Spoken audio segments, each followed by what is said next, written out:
과외를 하는 데 있어서 주의해야 되는 점에 대한 말씀을 드려보려고 합니다. 안녕하세요. 참된 학습법의 남원장입니다.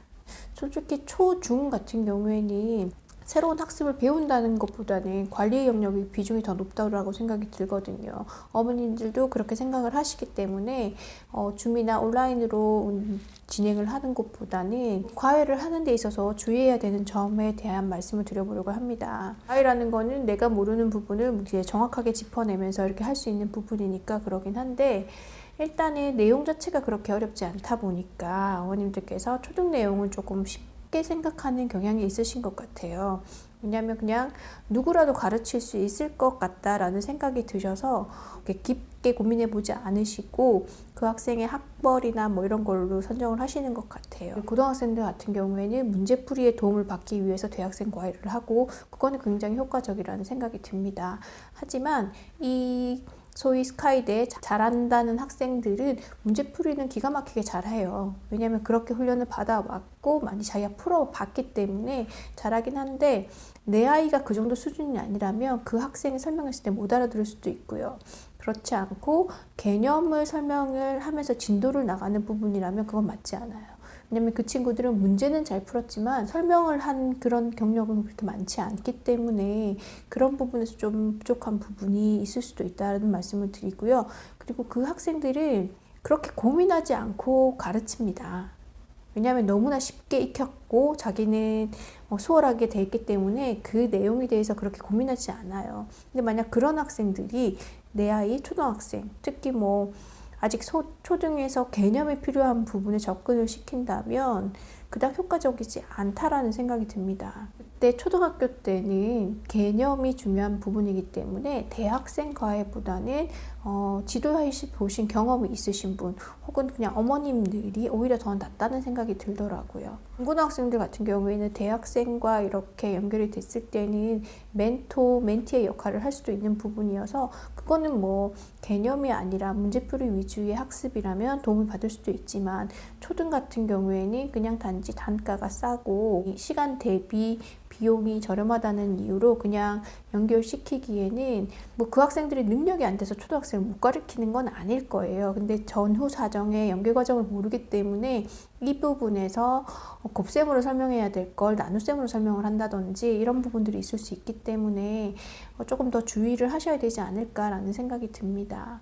자녀를 키우시는 어머님들 같은 경우에는 단계를 밟아왔기 때문에 2학년 때 과정에 뭘 했고 3학년 때 과정은 어떤 내용을 했기 때문에 4학년 때는 이렇게 설명을 한다라는 게 있지만, 대학생 과외 같은 경우에는 이 학생들은 이게 그냥 사이드로 들어오는 거잖아요. 그래서 연계 과정이라든지 이런 걸 모르고 그냥 올 수도 있는 부분이어서 자칫 기대했던 만큼 효과를 보지 못하는 경우도 있지 않을까라는 생각이 들어서 말씀을 드렸고요. 그래서 초등학생들 같은 경우에는 대학생 과외보다는 적어도 선생님 강의 경력이 조금 있으신 분들에게 받는 게 더 좋을 것 같고요. 물론 그런 비용이 좀 더 들긴 하겠지만 이왕 할 때 제대로 해야지. 그냥 문제풀이 채점만 하는 형식이라면 내 아이 수준이 어떠냐에 따라 다르겠지만 개념을 잡고 넘어가야 되는 시점이라면, 특히 코로나 시국이 아니라 학교에서라도 수업을 제대로 듣고 진행을 하는 거라면 문제풀이에 도움을 줄 수 있는 선생님도 괜찮겠지만, 그렇지 않다면 개념에 조금 힘을 실어줄 수 있는 분을 선정을 하는 게 낫지 않을까라는 생각이 듭니다. 근데 요즘 봤더니 그 과외도 전문화돼서 대학생 과외이지만 전문적으로 이렇게 잘 하시는 분들도 있더라고요. 그래서 그런 특수한 경우는 제외하고 그냥 보통 이제 이 과외 시장으로 처음 건너오는 학생들, 특히 이제 학벌이 좀 괜찮다라고 생각이 드시면 어머님들이 이제 컨택을 해서 진행을 하시는데, 그 친구들은 과외 경험이 없으면 초등 단계에서 어떤 내용을 배우고 어느 과정에서 무엇을 설명해야 되는지 잘 모를 수도 있어요. 예를 들면 중1에 1차 방정식을 배우고 중2 때 연립 방정식을 배우는데 그런 개념이 없다면 1차 방정식 활용 문제를 연립 방정식으로 풀 수도 있는 거고요. 그 다음에 연립 방정식을 풀어야 될 걸 1차 방정식 활용으로 풀 수도 있는 거기 때문에 그런 부분에서는 좀 주의를 해서 보셔야 될 것 같고, 잘하는 친구들에게서 어려운 문제에 도움을 받는 내용이라면 그것도 괜찮겠지만, 그러지 않고 개념을 조금씩 다져가면서 해야 될 필요가 있다라고 생각이 들면 그 부분에 좀 주의해서 하시면 좋을 것 같다는 생각이 듭니다. 그리고 이제 학원을 보내기에 조금 아쉬운 가성비가 좀 떨어진다라고 생각하는 애들은, 기초가 너무 안 돼 있는 학생들은 학원에 가서 솔직히 얻어갈 수 있는 게 별로 없어요. 왜냐면 일단 연산이 안 되는데 진도를 나갈 수는 없는 거잖아요. 그럼 그 연산을 하기 위해서 많은 시간들을 좀 들여야 되니까 이제 가성비 생각이 나서 학원에 고민이 좀 되실 것 같은데, 그럴 때는 어머님과 같이 협력해서 진행을 해야 된다고 생각이 듭니다. 선생님 입장에서도 학원에 등록한 아이를 연산만 시키는 거 그렇게 원하지 않으실 거예요.